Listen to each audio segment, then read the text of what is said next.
Lundi 2 décembre 2013, bonjour, bonsoir à tous et bonne semaine. Bienvenue dans ce journal, publication l'essentiel de l'actualité de la journée.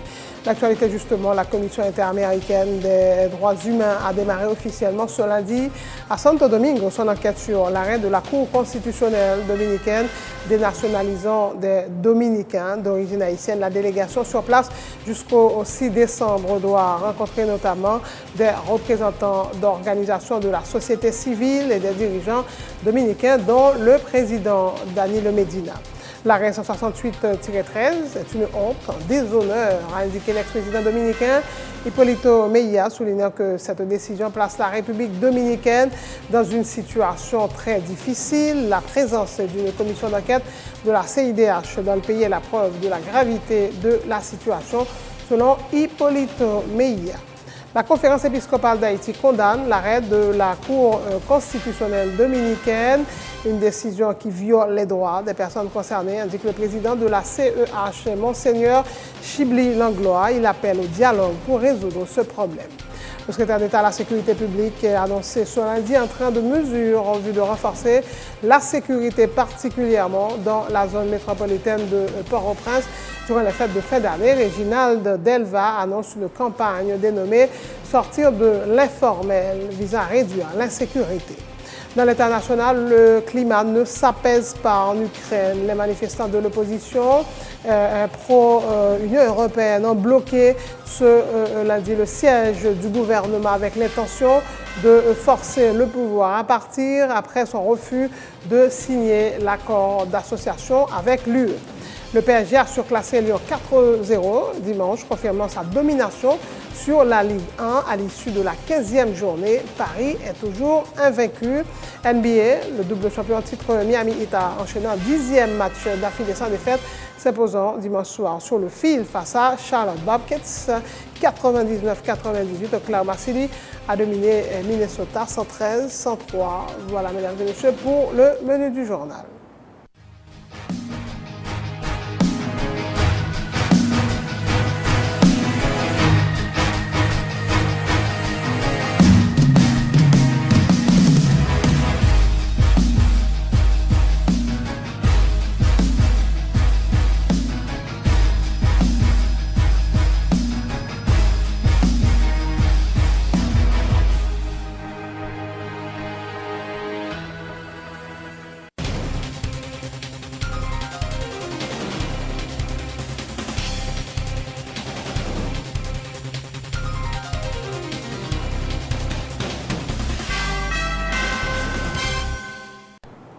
Le chef, bonjour, bonsoir. Premier point à développer dans ce journal, la Commission interaméricaine des droits humains a démarré officiellement ce lundi à Santo Domingo son enquête sur l'arrêt de la Cour constitutionnelle dominicaine dénationalisant des Dominicains d'origine haïtienne. Dimanche, la délégation s'est entretenue avec des journalistes opposés au verdict de la Cour constitutionnelle.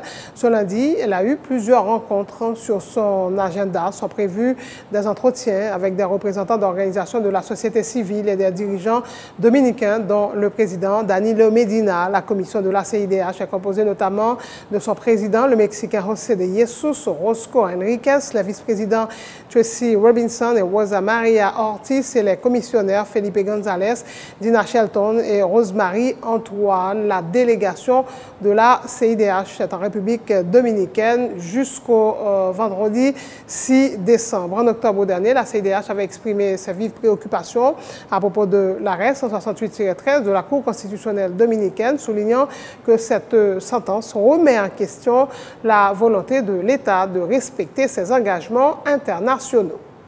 L'arrêt 168-13 est une honte, un déshonneur, a indiqué l'ex-président dominicain Hipólito Mejía.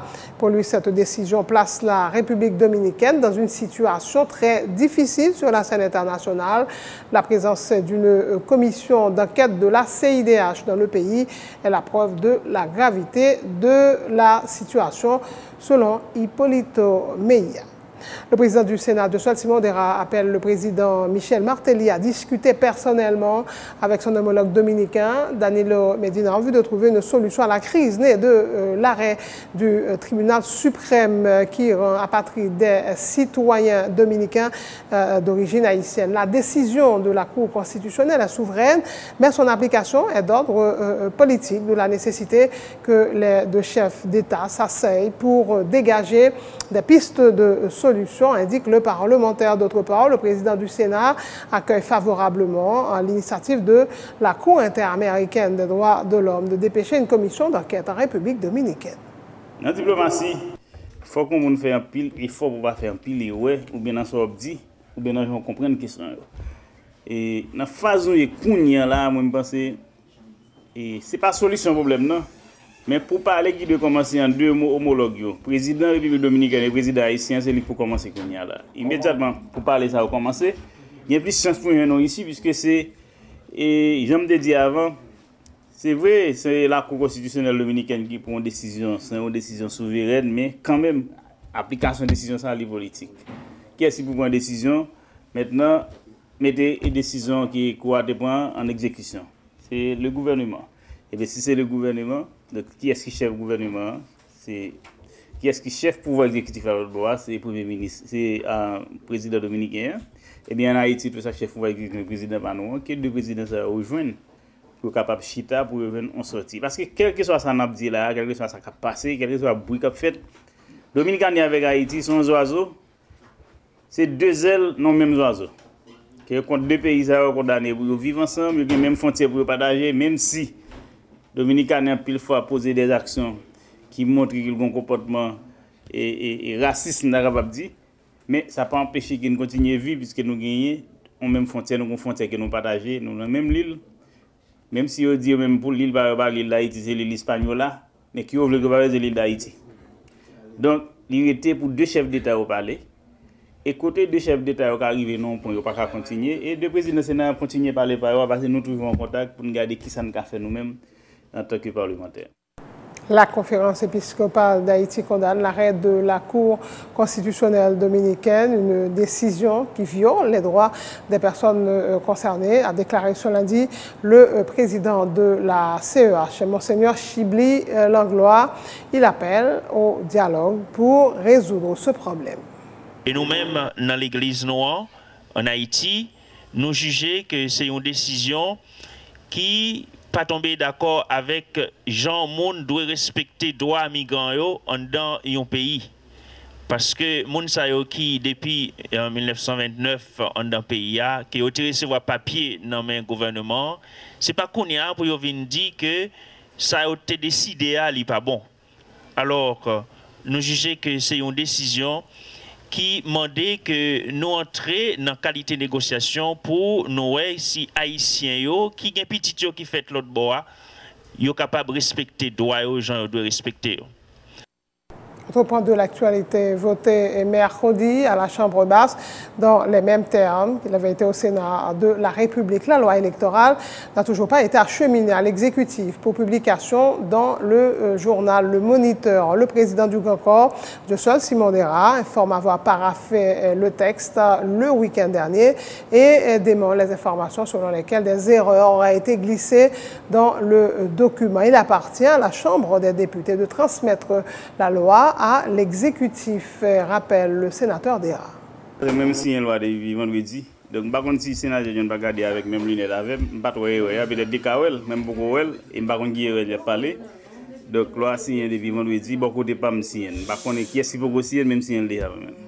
Aussi gagne premier secrétaire bureau au Sénat qui doit signer tout, les signer. On va regarder ça avec le président de la Chambre des députés, pour faire transmission. Loi, dans la phase côté liée, va Sénat qui faire transmission, le président de la Chambre des députés. Donc moi-même, je suis déjà. C'est bien vérifié, président, puisque le sénateur John Joel Joseph dit qu'il y a une erreur qui glissait dans le document. Certaines fois, ça a répété souvent, un document qui est fait voter là en fin de publication. Toujours il y a une erreur dans autant amendement ou vérifier, bah, il y a sa pièce. Si il y a une erreur, il y a une erreur.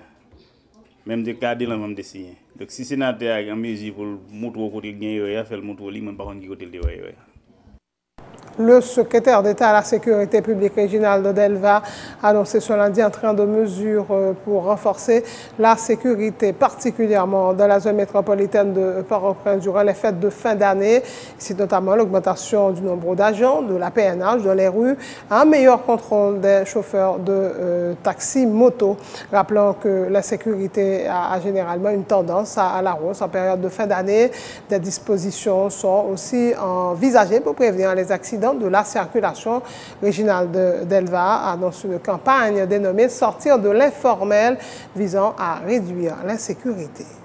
Jeudi à 2 décembre, ça veut dire que nous, la dernière ligne droite et fin d'année, en année 2013, et qui certainement un pile bouleverse pour un pile famille. Et en mémoire particulièrement semaine qui sont passées là, côté que un pile monde et un pile famille gagne de l'eau dans les yeux par rapport à la question criminalité, et il faut nous conscients de ça. En mémoire tout et amis nous et photographes qui étaient tout le temps dans le Parlement et qui perdu la ville et justement et dans les circonstances que la police a pu essayer de comprendre. Le nous dit dernière ligne droite là qui dit décembre et dit évidemment j'en dis là augmentation au niveau de transactions bancaires qu'a fait. Tant qu'on a toujours le dénominateur commun à chaque fois il y a des incidents malheureux, il y a des crimes qui commettent, souvent sont transactions qui sont faites ou bien qui pral faites. Donc criminalité nous qu'à comprendre que les dominés et actualité décembre voulait dire tout et accident de circulation. Et nous sommes déplorés un accident assez grave qui est enregistré sur route nationale numéro 2 qui dit décembre voulait dire consommation d'alcool, li voulait dire excès. Qui dit décembre, veut dire tout un pile programme qui fait côté que nous même au niveau de la sécurité publique, nous très concernés par rapport à quand même des clubs qui ont fonctionné et sans normes, sans respect d'un minimum de règlement pour garantir sécurité moun qui a participé dans les programmes yo. On a profité de lancer et dans jour palvini yo en campagne que nous relais sortir de l'informel. Dans ce sens ça, nous rencontrer avec responsables ministères commerciaux. Nous fait relever de plus de 80 000 patentes qui en circulation et dehors. Et c'est la raison pour laquelle nous travaillons sur eux pour nous voir et comment nous résoudre la question informelle là. Informelle là, nous visons des secteurs qui clés, des secteurs que nous sommes capables de dire qui ont un rapport directement à la question criminalité ou bien à la question insécurité. Et c'est la raison pour laquelle un secteur que nous visons dans la question informelle là, n'a profité de son appel à quand même des entreprises privées, des particuliers qui gagnent des agents de sécurité qui baillent des services, mais des agents de sécurité qui ne sont pas attachés à aucune compagnie et reconnue par l'État ici. Nous parlons avec chef circulation, nous parlons avec responsable la police pour que il y ait plus de présence que nous capables de dire, particulièrement soit fait moto. Depuis quelque temps nous avons une baisse par rapport au contrôle qui a fait sur monsieur Motoyo, mais il faut nous reconnaître que une sorte de relâche qui est enregistré, il est probablement surtout en période de fin d'année. Nous pas ouais tant que c'est fin d'année seulement pour nous adresser ces questions. D'ailleurs la police l'a fait de manière périodique, mais c'est chaque jour pour que nous sur la balle, pour que nous permettre que justement pas gagner un monde qui quitte la Kaili sans pas de malade, sans pas de problème pour ne pas rentrer. Autre point de l'actualité, le premier secrétaire du bureau du Sénat, Steven Irvinson Benoît, dénonce le rapport du Conseil national des salaires autour du salaire minimum des ouvriers. Ce rapport est une violation flagrante de la loi sur le salaire minimum, fait remarquer celui qui avait introduit et défendu le texte à la Chambre basse. Il cite entre autres exemples des réductions considérables au niveau des salaires des employés de maison et des ouvriers de l'industrie du textile. Il appelle le président Martelly à retourner le texte au CNS pour révision. Le Conseil supérieur a sorti à 5 salaires minimum. 5 salaires minimum qui divisent en 5 segments. Segment A, il y a 25 secteurs d'activité là-dedans. Il a demandé pour payer les gens 260 gouttes. Deuxième segment, il y a 16 secteurs d'activité là-dedans, dont sécurité, les gens qui travaillent dans le commerce en gros, les gens qui sont dans la quincaillerie. Il a demandé pour payer les gens 240 gouttes. Troisième secteur, les gens qui travaillent dans le pays, les gens factory, ils même, ils sont supposés gagner déjà, depuis l'année passée 300 gouttes. Donc, au lieu de monter, ils montent à tout l'autre monde, ils descendent, ils mettent à 225 gouttes. Quatrième catégorie, quatrième segment, il y a le classe spéciale D. C'est mon factory, il y a le segment C. Mon classe spéciale D, c'est mon capitaine dans l'État haïtien. yo demandé pour yo ba yo même 300 gouttes. Et gon dernière classe même non, classe spéciale E. Moun k'ap travail kay moun yo les gens de maison yo. Donc ça on k'ap les domestiques, garçons de cour, gens vle les moun k'ap travail kay moun yo. Yo même ça me après moun factorier, moun qui travaille pi du dans pays après pays ça yo tout fon tout. Moun sa yo même non, yo fait yo pi gros ici k'ap gen. Yo demandé moun sa yo. Et je veux dire, il faut inaugurer un bureau équité de gens dans le Parlement, et bien équité de gens dans tout tomber depuis aujourd'hui. Moun sa yo qui calme 10% là yo, c'est femmes yo même yo demandé pour yo payer yo 125 gouttes par jour. C'est-à-dire moun sa li prend la kay cap bouique de 5h du matin jusqu'à 9h 10h du soir. Mais si moun dormi fait manger toute bagaille, moun sa la prendre la kay à moins que 3500 gouttes chaque mois. Donc moi même l'homme fin li ba ça, rapport CSS ça, conseil supérieur salaire là, m'ba demander ministre affaires sociales là et président de la République là pour le voir tourner ba yo parce que son injustice il fait. Je comprends que quelques catégories moun qui jouent une augmentation, dont moun dans les fonctions publiques, ils viennent 300 gouttes, mais l'anormal, moun factory a 300 gouttes depuis le 1er octobre 2018, je voulais payer. Je dis, conseil supérieur, ça a un rapport là de 27 pages, il n'a pas fait mention une fois de l'article 2.2 qui demandait pour payer 300 gouttes pour le travail. C'est la fin de ce journal. Le rappel des titres avant de prendre congé de vous. La Commission interaméricaine des droits humains a démarré officiellement ce lundi à Santo Domingue son enquête sur l'arrêt de la Cour constitutionnelle dominicaine dénationalisant des Dominicains d'origine haïtienne. La délégation sur place jusqu'au 6 décembre doit rencontrer notamment des représentants d'organisations de la société civile et des dirigeants dominicains dont le président Danilo Medina. L'arrêt 168-13 est une honte, un déshonneur, a indiqué l'ex-président dominicain Hipólito Mejía, soulignant que cette décision place la République dominicaine dans une situation très difficile. La présence d'une commission d'enquête de la CIDH dans le pays est la preuve de la gravité de la situation, selon Hipólito Mejía. La conférence épiscopale d'Haïti condamne l'arrêt de la Cour constitutionnelle dominicaine, une décision qui viole les droits des personnes concernées, et indique le président de la CEH, Monseigneur Chibli Langlois. Il appelle au dialogue pour résoudre ce problème. Le secrétaire d'État à la sécurité publique a annoncé ce lundi un train de mesures en vue de renforcer la sécurité, particulièrement dans la zone métropolitaine de Port-au-Prince durant les fêtes de fin d'année. Réginald Delva annonce une campagne dénommée « Sortir de l'informel » visant à réduire l'insécurité.